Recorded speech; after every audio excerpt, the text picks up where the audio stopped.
Mackenzie, Lemar. you have got to be so excited to be here today. All the Oh, anticipation man. of the last 3 weeks leading up to this one, MacGruber finally. And I guess my warm-up question for you is just in the week since we watched this together, how much has your life changed? Oh, what a great question. Yeah, I'm glad you understand the momentous moment that this has been in my life, Hmm. certainly. I feel like I see colors differently. Sounds have meaning, you You see know. celery in a whole new light. Right. A deeply dark and twisty light, but a different light nevertheless. Yes. Yeah, it's been transformative. Let's That's go let's go with transformative. That's what I hear in most circles. I think if Roger Ebert could be here, he would say that. There's two parts of your life. There's the days before you saw MacGruber, and then there's the days that follow. And I don't think you're truly alive until you've seen this film. Right. And I think it begs the question, should you be? You just want to let's be all dead? Is that what you're let's saying? well should you be this kind of truly alive, quote unquote? We'll put it to you, the viewers, afterward. Okay, fair. I thought maybe your letterboxd review of this would just be like, this movie made me want to die. I don't want to be around anymore. Kind That's of. such a good point. I haven't put it in there yet. I really should. Should we take a minute? No. Yeah, you could do that during the opening credits, but yeah, I figure we'll keep it short today and just dive right in. Sounds good. Let's do it.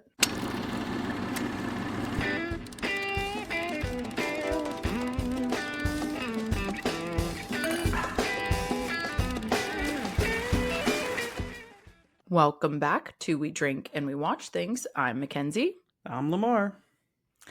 And we are continuing Val Kilmer month with the one that I don't want to say was bribed into doing. I think we compromised. Maybe I bribed you with Tombstone and you bribed me with MacGruber. I think there was some I think mutual it was convincing that me. had to happen here. Yeah, it was me going to bat in full transparency of, I'm pretty sure you're not going to like this. I have a soft spot in my heart for it, even though I know it's not a good film. I get Mhm. some personal enjoyment out of it. So I think it was just me vouching for it in a very roundabout way and not trying to pretend you were going to like Yeah. it. I think that I helped. think also to give credit where it's due, you definitely gave me an out. Like you Uh, weren't going to make me do it, which always makes me want to do it for you. So here we Aw. are. And I think we're going to need I certainly am going to need a drink or two to get through this one. So we had fun at least designing this one. So what are we drinking? Yeah, so we're doing what would you call this? Almost like a tiki kind of punch. There's a lot of sugar in this one Yeah. today, but I think He it's he made it fitting. especially for you, let's be honest. Appreciate that, Skylar. So, as always, at Craft World designed this. Find him on Instagram. And yeah, we're doing 2 ounces of rum, 1 ounce of strawberry puree, 1 ounce of peach puree, and 2 ounces of orange juice. I had to use pineapple as a sub. It still tastes great, but it is very sugary. I will say that much. So many fruity, sugary items in this. Yeah. I didn't have peach puree because I'm not Lamar, but I just subbed in some orange juice. So I guess we're both riffing a little, but It's I think like it gets the point across. 60% of my fridge is just sugary beverages of some kind, so it's fitting. But Checks you out. guys know that we've been naming our drinks this month after as some sort of tie-in to Val Kilmer's character, dedication to him in whatever film we're watching. This one made it a little difficult, but also interesting. So we are calling this Serving Cunt.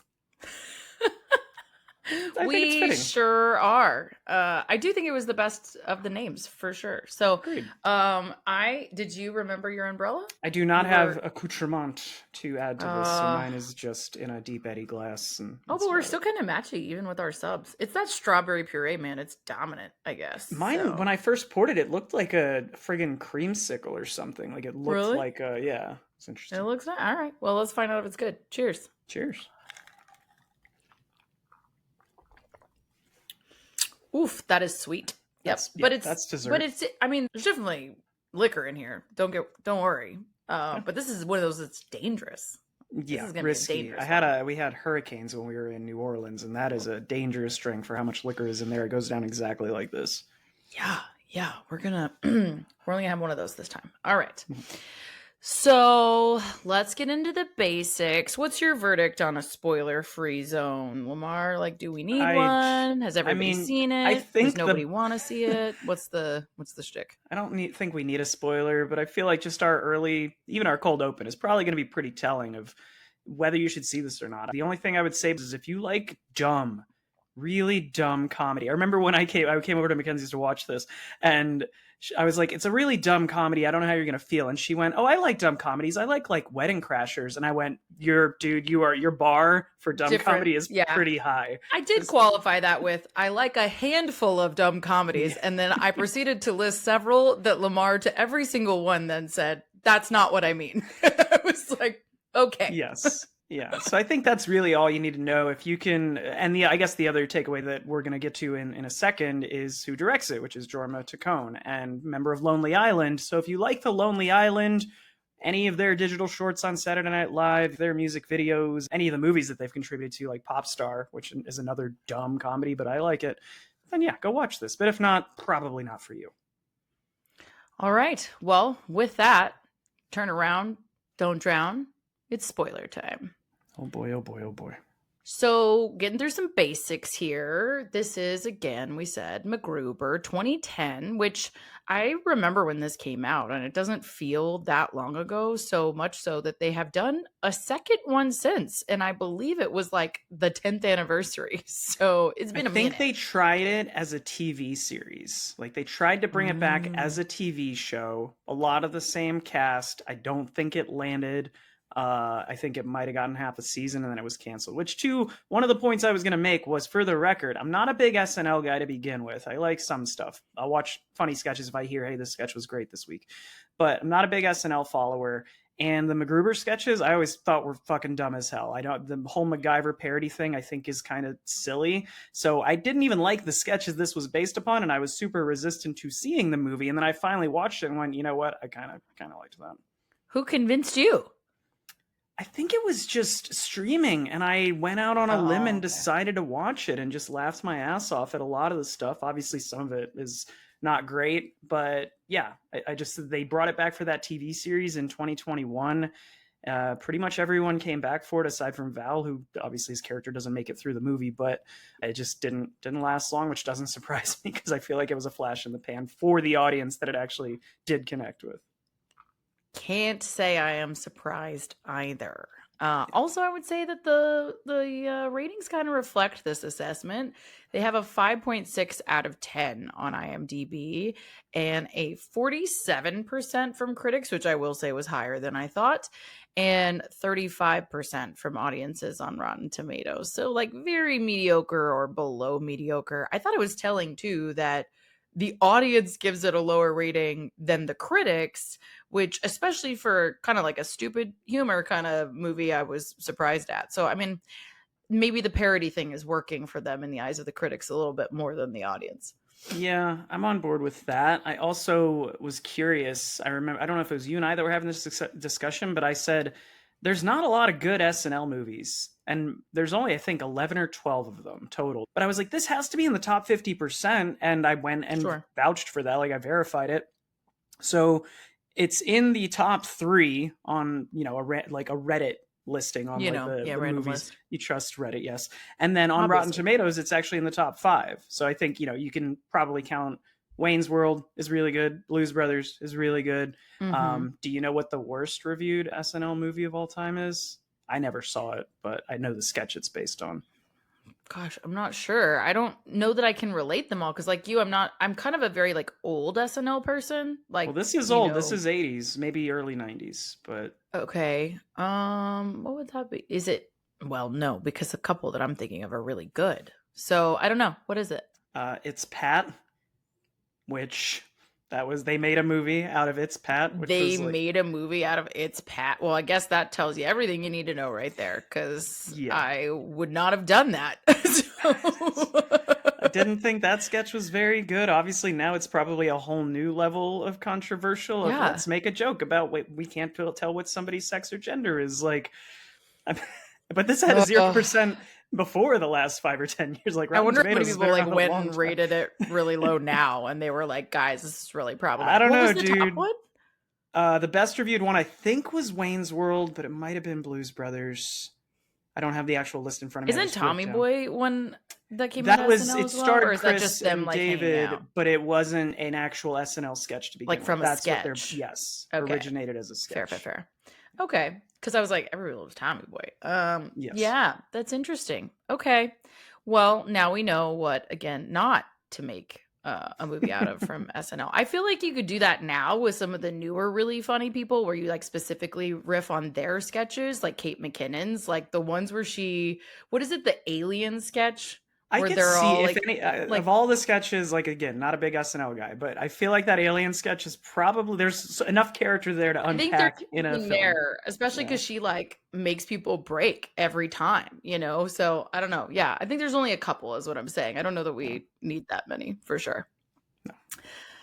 Well, speaking of some SNL, our director here, as we have alluded, Jorma Taccone, was the writer on this as well, but he was a writer at SNL. And something you alluded to earlier, he did Popstar, he did Lego Movie, he did Hot Rod. I have only seen the Lego Movie of those, so that's all I can I really think he attest only to. acted in the Lego Movie. Like he did some voice acting in that, but he didn't direct that one. But he did direct Popstar. I think he acted as well in Hot Rod. He might have been on the writing team for that. But anyway, they all work together. Him, Andy Samberg, and I always forget the third guy, and I always feel really bad. Akiva Shear. The three of them are Lonely Island, and actually, they all have a Grammy nomination for "I'm on a Boat." It was nominated for rap hip hop collaboration of the year, some shit for the Grammys, but got a nom. Good for them. Well, obviously, because seems like it's a gem. It's still a go-to karaoke for me, so I'm here for it. I mean, you have a lot of karaoke options too, so I feel like that's saying something that it made It's the on the repertoire. list. Oh, Yeah. Well, we got a couple extra writers here as well, as we said, Will Forte, and then John Solomon, who I don't know from a ton of things, but one of the things that stood out was Last Man on Earth. Did you ever see that? I watched the first, I want to say the first season, and I didn't stick with it because I didn't have cable, so it was just, I liked what I saw. I heard it was good. I never saw it. That's why I was asking, but I've heard good things about it. So anyway, he's a writer on that as well. Maybe he wrote the good parts. No, I'm just kidding. I think Will Forte is the creator on that, so that's kind of cool. Like it's his series, so. And really, the three of them, when I was bopping around all their IMDb's and whatnot, like a bunch of this is created by one or more of them. Like a lot of these ones that we've mentioned. So there's just a lot of crossover between these teams. Do you know where Will Forte got one of his first like writing gigs? It wasn't SNL. Before SNL, you want to take a stab? Mad TV. No, you're in the right era, and you're ballpark with SNL. That '70s show. He was a writer for that '70s show. Oh, and I was like, that kind of okay. That kind of was vibes. a little ahead of its time. Yeah, that kind of vibes. That kind of checks out. Yeah. I love a good That '70s Show GIF. In case you're a GIF person. Also, I think I'm dating myself because the kids today don't use GIFs, but this bitch uses a lot of GIFs. Like I could have a whole conversation in GIFs, but. I digress. My favorite is, well, for Christ's sakes, Jackie, I can't control the weather. That's still my favorite '70s show line, for the record. I really like the gif of the mom pouring the liquor. Yeah. It's just emblematic of a lot of my days, to be honest. But it's a good one. All right. So major cast and crew, as we said, Will Forte. We don't need to list all his stuff again. But one thing I will call out is that he was in a pretty different film. I haven't seen it in some time, but I do remember it being really well done, really good, and him doing a really good job in it. And it was a bit of a dramatic turn for him. He did Nebraska, which was nominated for all kinds of stuff, including an Oscar. I cannot remember off the top of my head if it won anything. But I thought that was very different for him. So worth noting. Okay. Interesting. Also Kristen Wiig, who we know and love from one bazillion things, including but not limited to SNL, of course. Yeah. But from a couple films, Bridesmaids, which is also fucking hysterical. Yes. And then more recently, I wanted to call out one of her really recent things that people may not have seen, and I actually haven't seen, but I've heard again the good best things about. Ghostbusters. The really good Ghostbusters. I liked that Ghostbusters, and no one else did. I think I liked the girl power of it all.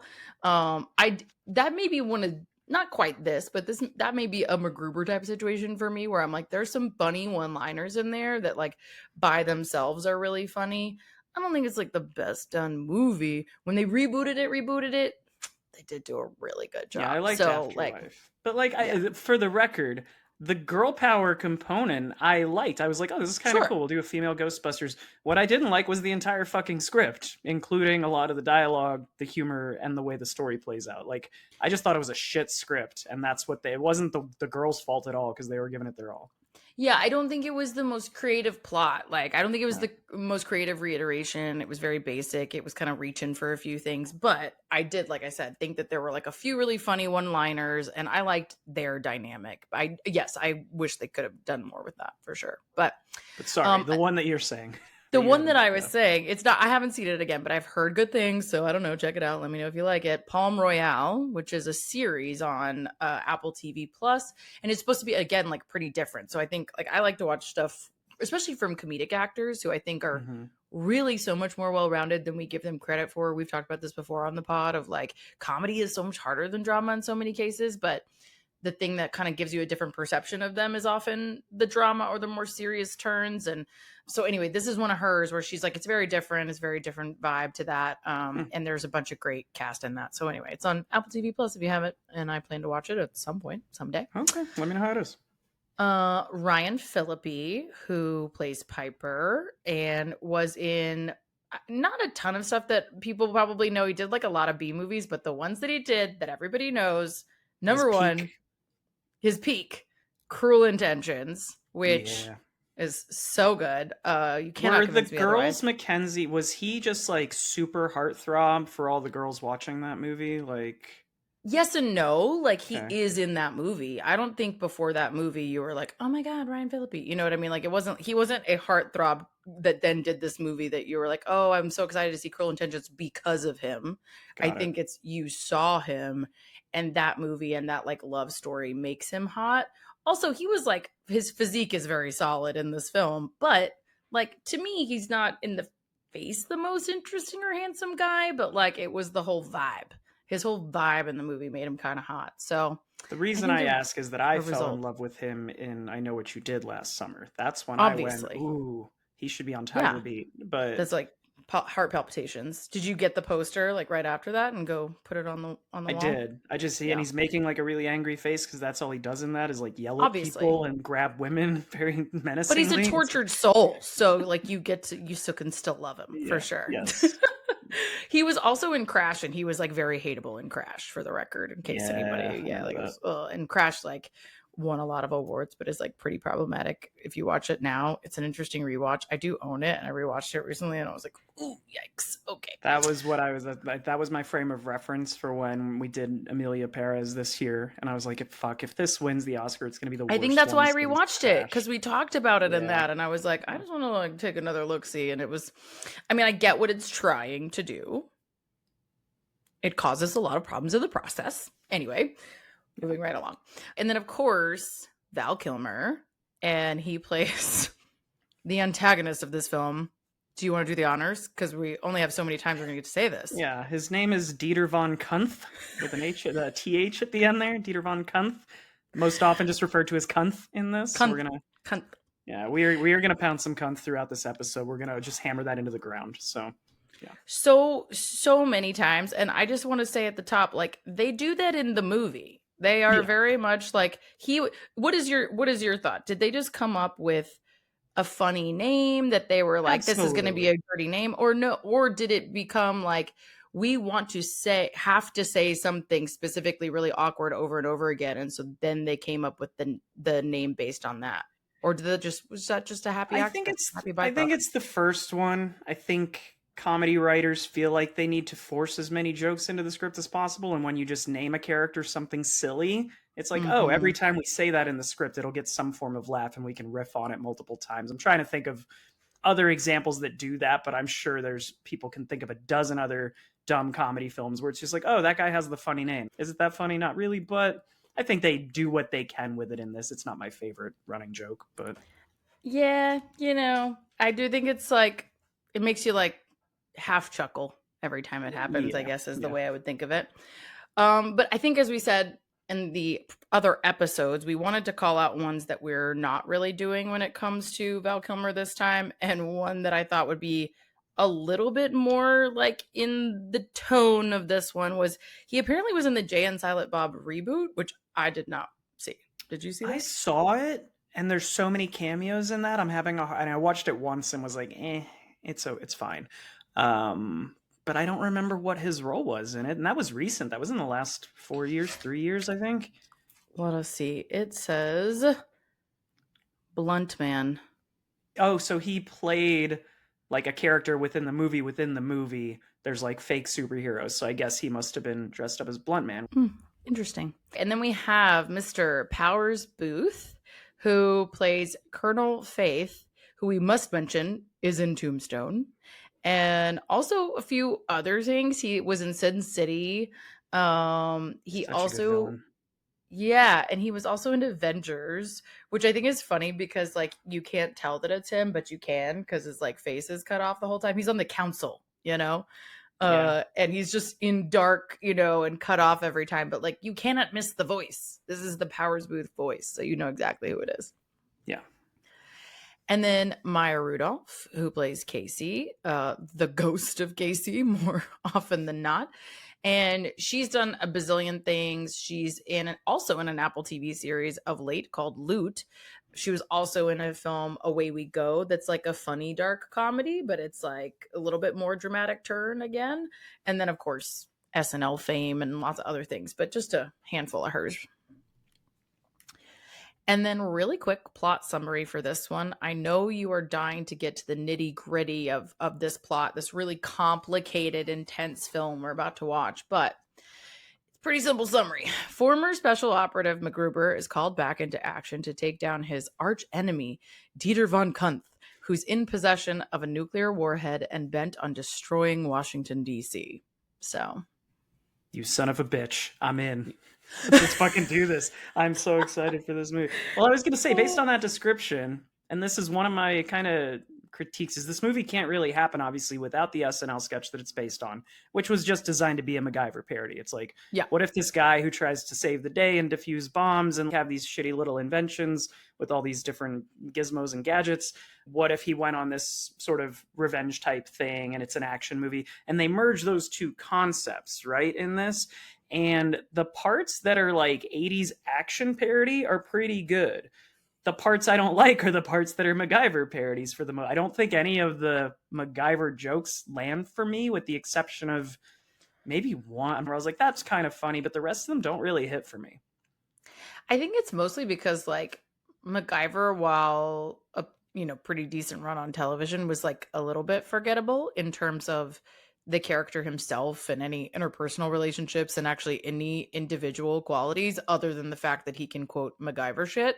So I feel like there's references happening that most people actually don't remember or really get, like, because the only thing that you really remember from MacGyver, having watched it, myself included, because I watched a fair bit of it when I was a kid, is like just the weird little like gimmicks, like the crazy like weird thing that he made, and the thing that blew up because he made a bomb out of scotch tape and dirt, like whatever.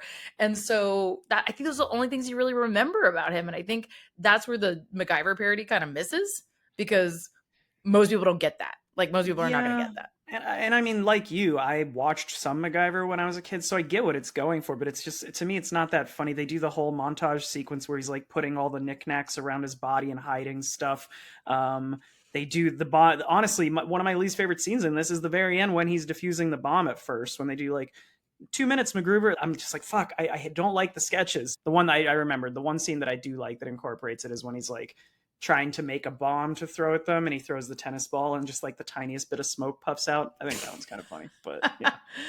I like kind of what they're trying to make him basically a misfire MacGyver, if we're being honest.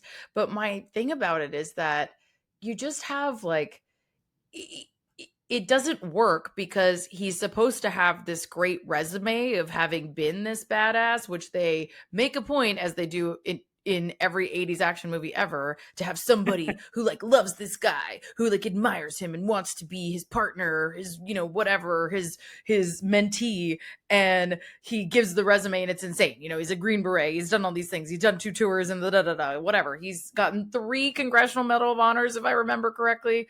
Ridiculous.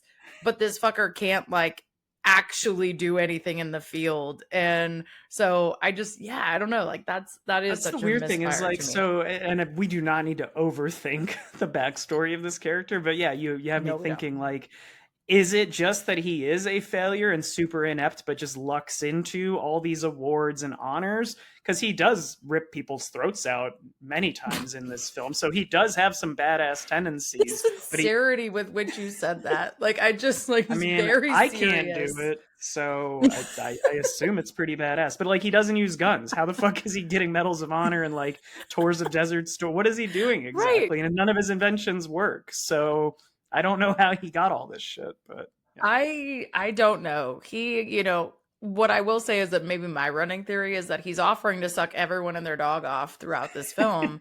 So maybe he just like, you know, did that all the way to the top, you know, really padded that resume with sexual favors, because it feels like his move, his default setting when he's in a corner. You called that out when we were watching it. You were just like, is this his move every single time? And Mackenzie, I think, as much as I said we're not going to go into his backstory, I think you just nailed it. I think that is the gimmick. Like, he's just like, tell me what you want me to fuck. And that's why everyone loves him, you know? I guess that's what, you know, little did we know that my watching this would be transformative for you. You now really understand the character. You're I'm gonna welcome. watch it in a whole new light.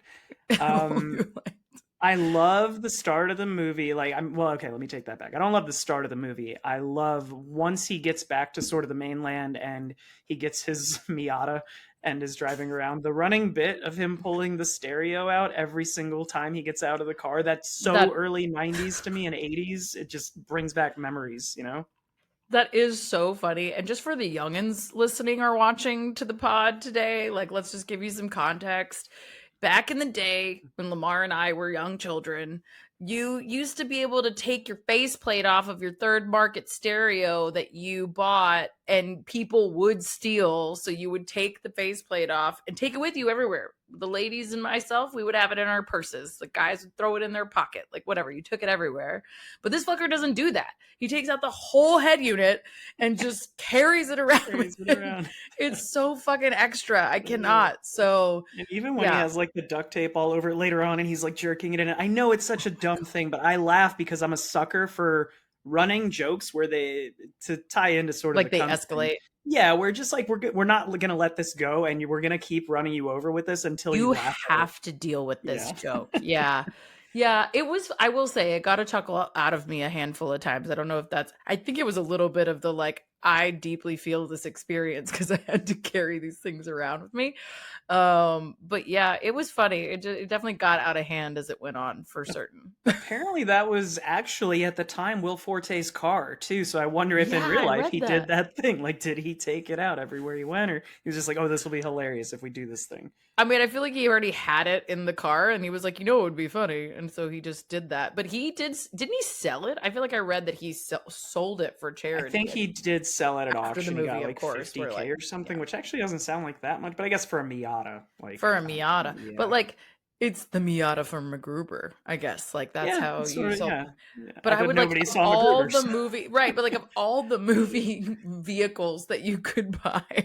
it feels like an interesting one for Did you sure. see that stat? Just to the fact that nobody saw MacGruber. Did we cover the We budget and the? didn't, but I was gonna, you know, maybe pepper it in at some point. It was real weak sauce, guys. This had a $10 million budget. It made $9.3 million. So Almost nobody there. watched it, and I'm not super surprised. Yeah, I I also saw. think, again, when it came out, if you think about the origin reference of MacGruber to MacGyver, I think that potential community that would get the parody had aged out. You know what I mean? Like I think the people who get the sketch were not I seeing that just as a I just need to film know they wanted how to see this became a popular enough SNL sketch to merit a to make a film. whole Like, movie. what I know that Will Forte apparently only got paid $12K to do this film. So I mean, he's the writer. He should I have been paid assume more he for the celery supported. situation alone, you know? Well, like out of 10 million, he gets 12K. So maybe it's his dream project. I don't know where they got financing, but like We're those. Jormas, like they're homies or something, Yeah, and that's Jorma's true. like, "Come on, I want to make a movie with my buddy." You know, like some of these guys. I'm not even saying this movie. I'm saying sometimes movies are made just so like people who like working together can just Can fucking work hang out. together and get Yeah. paid for a little bit. I Yeah. wonder. I mean, I don't know. I wonder if that's it. I mean, George Clooney and Brad Pitt made a whole franchise out of that shit with Oceans. So it's just like, hey, let's hang out, guys. Vegas, Europe, wherever the fuck else. I Like, mean, and then they just did it again with Wolves, and well, there on you go. See, and that so was like okay, it was fine. Also on Apple we're TV not. Plus. Did you know that we were an Apple TV Plus ad podcast today? I didn't know that, I but haven't here we seen a are. dime, but okay. But I need to know from people who are watching SNL this time and liked the MacGruber sketch. Like, what the fuck did you really say? I love these sketches so much, and I want to see this as a motion picture. And this is from somebody who actually kind of likes the movie, I but think this like, is I think this is I think nobody polled the class. You know what I mean? I think this is somebody who was just like, you know what? I want to make this movie. I don't need to ask a single motherfucker. We're just gonna make it. I mean, obviously, like the budget, well, like, 10 million sounds like a lot of dollars, but like in 2010 money and in film budgets, it's not wild. So I feel like that's a pretty shoestring budget for these relatively known people to put this movie together. So I don't know. Yeah, I feel like they just like wanted to hang out maybe. I think that's a solid theory. One other running joke that I think we have to cover because it's such a focal point in MacGruber's brain is KFBR 392, which yes, I do have that memorized from Wow. the I multiple just saw times you I've seen it. rattle that off like you weren't even looking at a note. But that might be my favorite joke in the film, and it's like low hanging fruit for this film because it's the one that takes the longest build up, and then when you get there, and the way that they just make it more and more fucked up as time goes on, where the joke originates with a guy just saying like "nice car, asshole" and drives off. So he memorizes Yeah. the license plate, and then you laughed even when he's whispering it under his breath because we had the subtitles Yeah. on. I didn't even Yeah. know he was doing it in that scene the first couple times I saw this, but the subtitles KFBR 392. Poor Lamar had to watch a movie with me, so that means subtitles are on. Oh no, And dude, there we I'm for it. were. It's been a few years for me, so it's getting to be that time too. But he's doing that throughout when Piper finds the journal with the thing scribbled Oh repeatedly my over god, yeah. and And like over.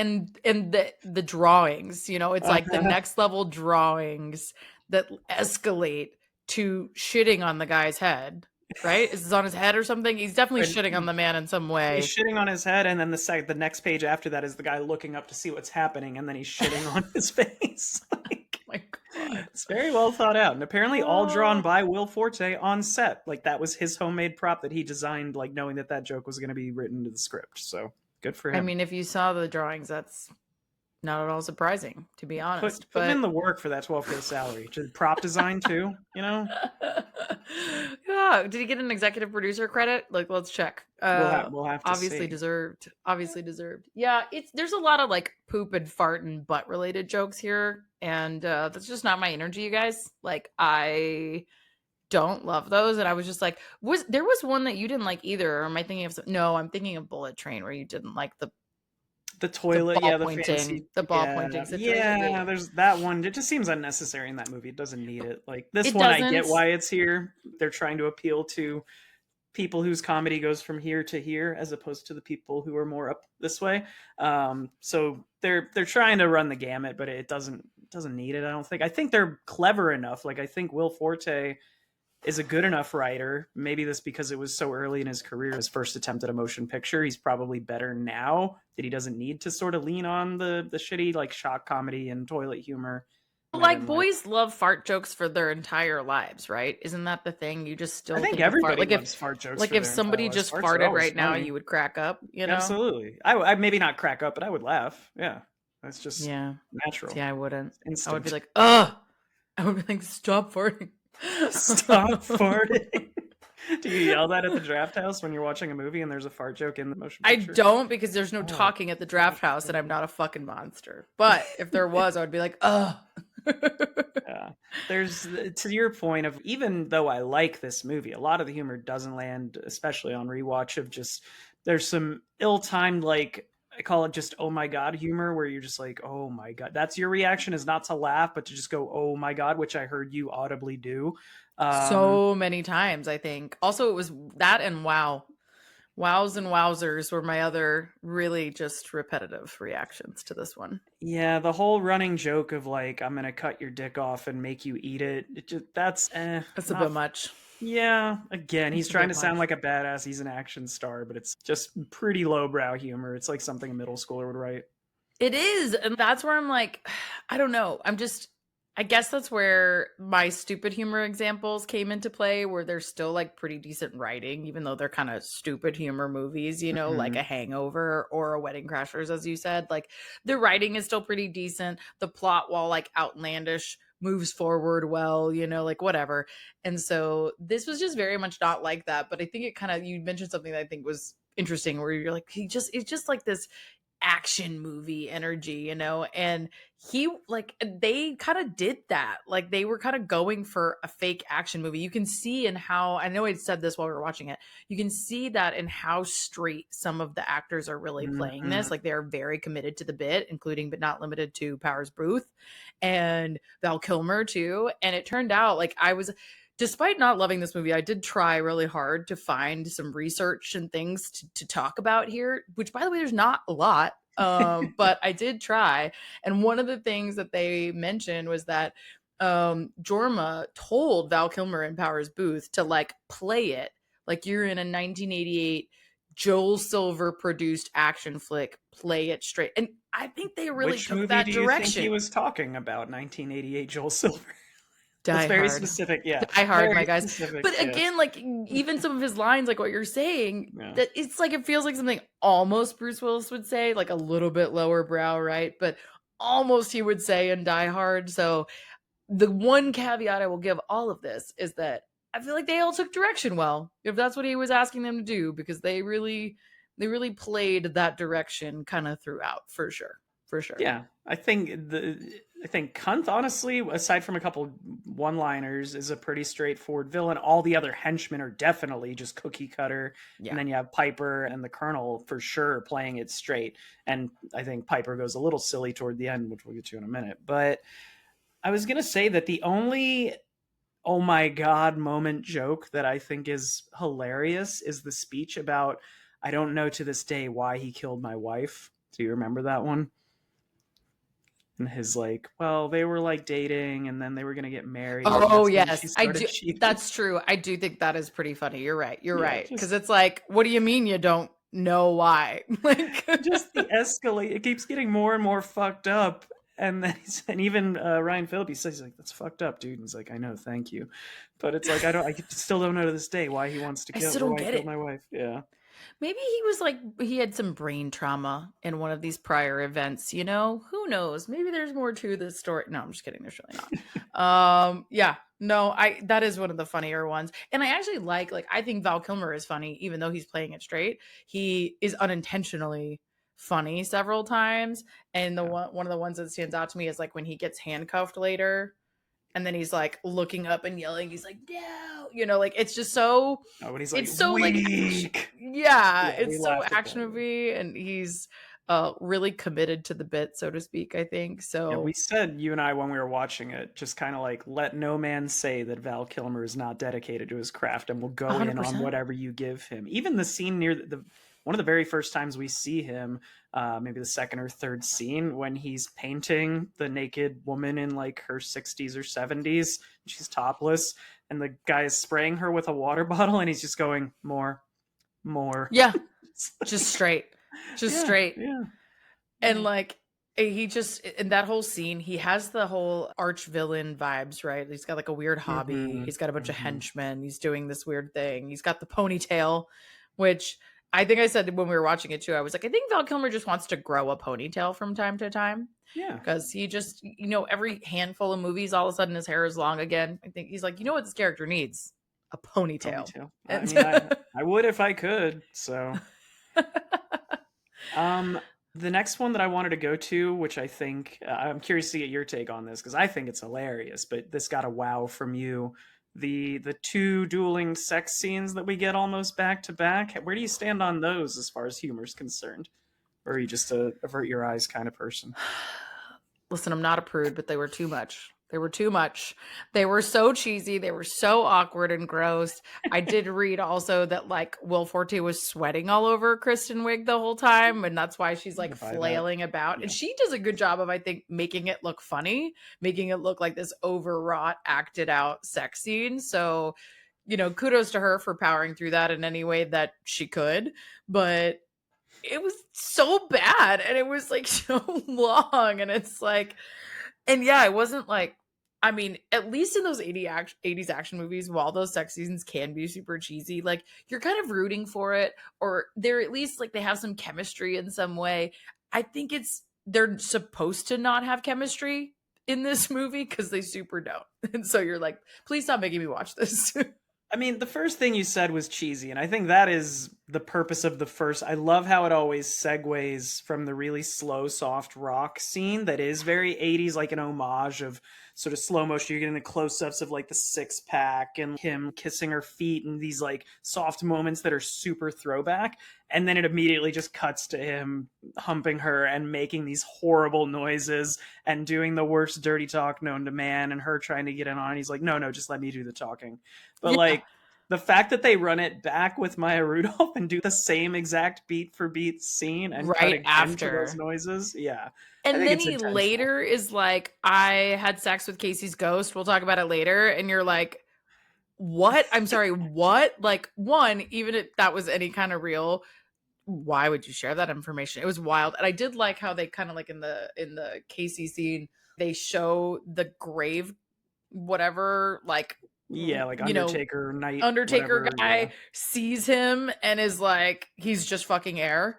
And it's the most awkward thing. But then it cuts immediately back to like his point of view, and you're just like, oh my God, this is so much. But I think it was like they were thinking this was going to get a much worse rating for that. And while they were gross sex scenes, I don't think they were like gratuitous. They were just not good sex scenes to watch. But they weren't like, they were off-putting. They weren't gratuitous or terrible. More so than I had sex with Casey's ghost line. I like as soon as they finish and he rolls over and she goes, "You were incredible." He's just immediately like, "I have to go." Just packs up and goes to his wife's grave, and then Which again is like an exaggerated version of all these action movies. Like, let me cue Bryan Adams' love song where we make love for 12 hours and then bye, gotta go, bye. I gotta go save the president, or I've gotta go like just lead a band of thieves, whatever. Something is going down. And so while we're on the topic of nudity, one joke that doesn't land for me outside of some follow-up dialogue, we talked about it in the cold open, the celery bit. That one is another one where I'm just like, I don't know. It's so gross. I'm sorry. It's just so gross. It's gross to look at. It's gross to watch. I don't like that it calls back later with Ryan Phillippe, like you're saying. You're just even though you liked him in Cruel Intentions and he had a nice body, you never wanted to see this version of him? You're not getting the view that you really got in Cruel Intentions. I just want to be clear. There was no celery sticking out of assholes in Cruel Intentions. So I think it was fundamentally better. So ladies and gents who have crushes on Ryan Phillippe, which I have a friend who he really does. He's kind of in love with him. Don't watch this. It'll ruin that vision for you. Like it's not what you wanted from a Ryan Phillippe ass shot. 110%. Didn't we have a Ryan Phillippe ass shot in Cruel Intentions? It's like that's what I mean. That one was way better. Watch that one. Go. You don't even have to watch the whole movie. But this is not the one. This is another one. Apparently, Will Forte's mom visited the set the day of that scene of not Ryan Phillippe's but Will Forte's celery scene, and brought two friends of come see my son. He's an actor. Not a great day to visit the set. Wow. Mom. I feel like he probably should have given her a heads up, but I was gonna say, how much do you know that? Like, did mom just show up to set that day and he was not prepared? I can't imagine. Or if do she you think had told him, he wouldn't have said something. I don't know. Who knows what sense of humor? I don't know. Has. Who knows what Will Forte thinks his mom will find funny? I don't know. But man, ugh. I mean, there's not a ton more there's not much to talk about in this because it's a pure comedy. Like there's no twist. Say something else because there's not much going on with this, No, I'll agree with that too. It is a straightforward like comedy that is parodying action and there's no twists and turns, there's no big reveals. It just kind of follows every predictable story beat of what it's parodying. So I just have a bunch of lists of the jokes that I liked, is really what it comes down to. Yeah, I that is like I didn't again, we were watching this and I was trying actively not to take notes. I took literally like 5 notes. And one of the only things that comes in there that we haven't covered is just to your point, although it's very tropey. Like it just is following every action trope ever. It is following a very specific formula. You are following the formula. And it's, it's fine. I think that there are one-liners that are funny. I think the reel this week is just going to be me saying wow at various points throughout this movie, because I just was having Owen this Wilson, yeah, the real wow reactions to kind of the absurdity here and there. But there were a few that like I did chuckle, but I do think it's about mindset. Like we talked about when you were here, it was like I prepped myself mentally to watch this movie. We had talked about it. You were here to wingman me during it. We had a couple glasses of wine, bless. So I was like open to it. Like I made it through. And I think that's key if you're going to watch movies. Yeah, I think there are some films where you do need to be in the right mindset, and it's not necessarily sure. always shitty-ish comedies that are sort of borderline how bad or good they are. But there's lots of genres where if you are not in the right headspace to or just like something, heavy, maybe it's a great film, but it's just like hard, yeah, you got to be in the right headspace for sure. You liked the "you're all wet" bit when he's like, I got the perfect thing, and you think he's gonna set up a bomb, ambush the people when they come in and like blow them up, and instead he just ties the guy up with his middle fingers and it's misspelled. You're all wet with the cup on the door like we did in middle school. Just oh man, yeah, that was like it, and it's like you all understand it's the tiniest cup. And and he misspells your, and I was really upset about it. Also, I love that you remember what I thought was funny better than me. I feel like I was like, oh yeah, that was kind of. I had to keep score and be like, no, Mackenzie, you did like this one part, so I will. Yeah, there were 3 things that you liked. No, I'm just kidding. And then the only other one, because it's a recurring bit that I wanted to touch on, I think, was the bits with Vicky in costume, because I feel like we haven't talked about Kristen Wiig enough, and she's not doing a lot of heavy lifting in this. She's just kind of playing along with whatever Will Forte says, but she's doing it well. And I love her in costume as MacGruber at the coffee shop, and when he's giving her the advice of like, I wouldn't tip, take that back, and she's taking the tip money back and out she's of the like, jar. I'm sorry. No, I'm not. I'm sorry. No, I'm not sorry. I'm really sorry. Yeah. She is funny. And like she actually, the costume, I know I said this to you. I was like, when she was in the MacGruber costume, I was like, that really kind of works. Like, she's not bad. Like, she's kind of carrying it off. It was the other henchman whose name I don't remember. And that she I was like, Haas, and she's just I was like, well, that one doesn't really work. But she walks in and they're like, that's not it. Starts shooting at her. Yeah. Yeah. 100%. I was like, she's too skinny. This isn't going to work. And then sure enough, yeah, she's getting shot at. But I did think the MacGruber one worked. And it wasn't a bad bit. And she's just like always funny. Even like when they first introduce her and she's in her house, like writing original songs, and she's moved on with her life since the death of her friend Casey. And it's like her on this shitty keyboard in her house. You said that when during the opening credits, the song, like people started singing, and you went, did Kristen Wiig write this? Because she always sings in her movies. And then you were right a few minutes later. Like a few minutes later, like this, she had not appeared with a keyboard yet. And then a few minutes later she was singing, and I was like, yes, I called it. So, I mean, she has her strengths. She has her strengths, and she did well. Yeah, I agree with that. There was a reference to one of the movies that we've mentioned this month. Did you catch that little fun fact? I don't speak Russian. What's that a reference to, Mackenzie? That is from The Saint, in which, ironically, Val Kilmer's character does say that, but does, in fact, speak Russian. So he's like a super spy in that one. It's actually a very good movie, so I recommend seeing it. It does follow a few of these tropes. I was going to say, is there any chance this is the same character? And it turns out this was a Saint sequel all along. Maybe he's just playing a bad guy. Maybe when it comes down to it, MacGruber's the bad guy, if we're being honest. But yeah, I feel like the only thing I felt bad about, I did not feel bad about making you watch this and suffer through some parts of it.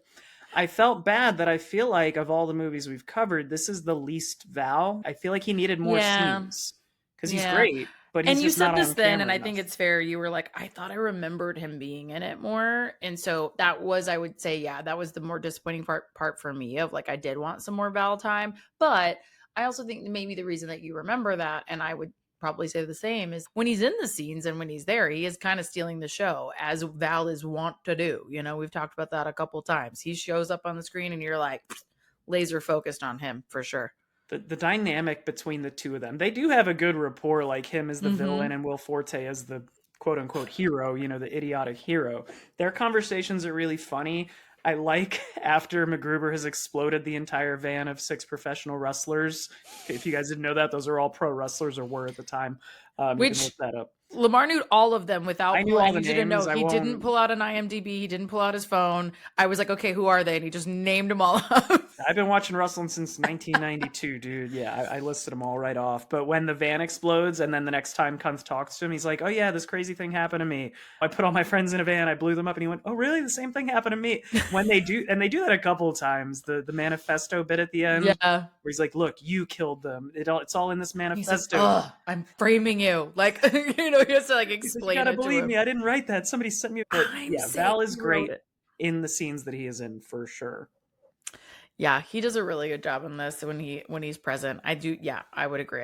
I wish there were more of him, but he does a good job. And he, like I said, I think he just plays it the way that they told him to. But what I do like that comes through that I think is a bit more original is that he sounds exasperated by MacGruber on several occasions where, you know, in a straight action movie, you wouldn't get that quite as much. And that's one of those moments where he's like, I can't believe I'm having to explain this to you. But it's not the only one. It's like 2 or 3 times where he's like, I am carrying this relationship. I am carrying this arch nemesis relationship and I am tired. Like that is the energy that Val Kilmer is giving me in this. And it's pretty funny.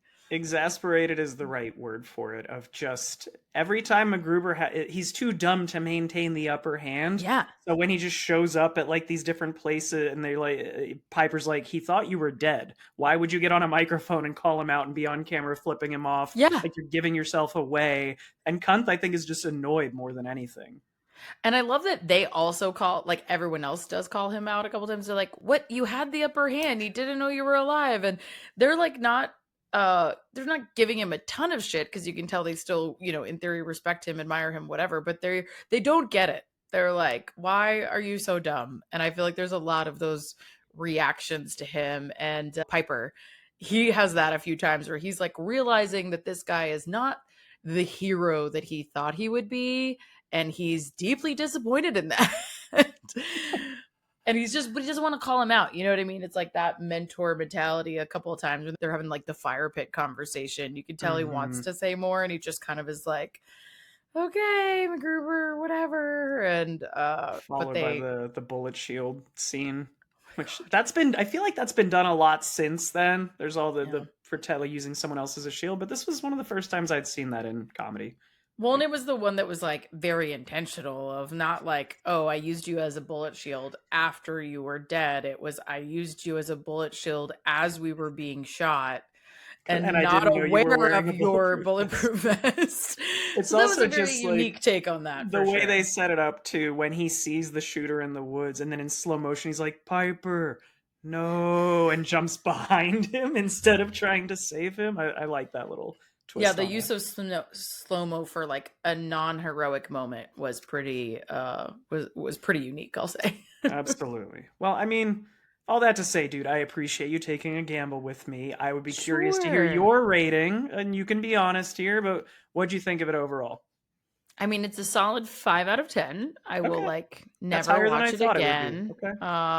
I almost went 4.5, but I mostly didn't because again, I like Val. And there are also a few funny moments. Like I thought, also, I think mindset matters. As I said, I think I could have been a lot more miserable than I was, but I prepared accordingly. So 5 out of 10. How about you? I think I will point out first that this is apparently one of Christopher Nolan's favorite comedies. And he quoted it all the time. You really want that gravitas before you give your rating. If it's good enough for the Batman man, it's good enough for me. And so I had this other Val fact. I ended up using the Batman one earlier about Affleck. So I'll replace it with this because I wanted a fact that kind of suited the quality of this motion picture. So the Val fact for this week is he was born at 7:58 a.m. That's Pacific Standard Time. So 24 of 74 IMDb users found that helpful. or useful, whatever the term is, thumb up, thumb down on IMDb Yep. facts. And I just felt that was very fitting for this movie. Let's tell you what time he was born. Boom. Super helpful, super informative fact if you want to give his natal chart, for sure. Like if you Okay. just want to do some astrology work on his behalf, then I think you Yeah. got it. I don't know. I feel like you need the location as well, though, for it to be accurate. Yeah, we need his rising sign and all that jazz. But all that to say, I know this is not a great film, and I don't think it's even a good film, but it is very enjoyable for me. And there are obviously things I don't like about it and things I would change about the script. But I think there's enough good in here where, am I going to watch it every year or two? Probably not. But I think every 3 or 4 years, I might throw this on when it's like, I haven't seen that in a while. I'll use some laughs. There's enough laughs in this to make up for a lot of the shit. So I'll go 6. I think it's a 6 out of 10. I was expecting more. I wanted a drum roll. I thought you were about to drop an 8 on us with your Christopher Nolan factoid. You were like, listen, Christopher Nolan and I both think it's great. 8.5. If anything, I would go up to maybe a 6.5 on a personal level, but there's times where I roll my eyes watching this and I'm just like, fuck, that's not very fun. There are parts where I definitely am not invested and I think they could have written something differently. But yeah, it's like a 50-50 That's true. You movie did. I on saw that good in and real bad time. humor. But Yes. there were also, on the other hand, I will say, times where you were laughing really hard. And I was like, oh my God, he loves this. So, yeah, I actually think that maybe that's a perfect rating, actually, in that sense. So, well, thanks for playing, guys. And I'm happy to say that we're going to round off the month on what I think will be a very high note for us because we are both very excited to talk about this one. We've mentioned it a bunch of times.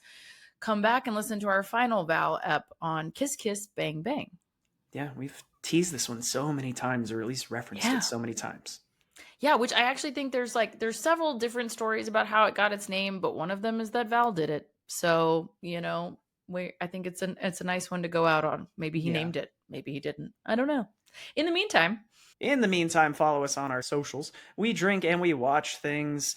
Instagram, TikTok, Reels, all that jazz, whatever they call them on TikTok that we don't really pay attention to. You can see the video of this on YouTube, or you can use Spotify video if you want to watch our beautiful faces as we talk about this strange film. And finally, you can always email us. We drink and we watch things pod@gmail.com with any thoughts, feedback. What did you think about MacGruber? We need to know.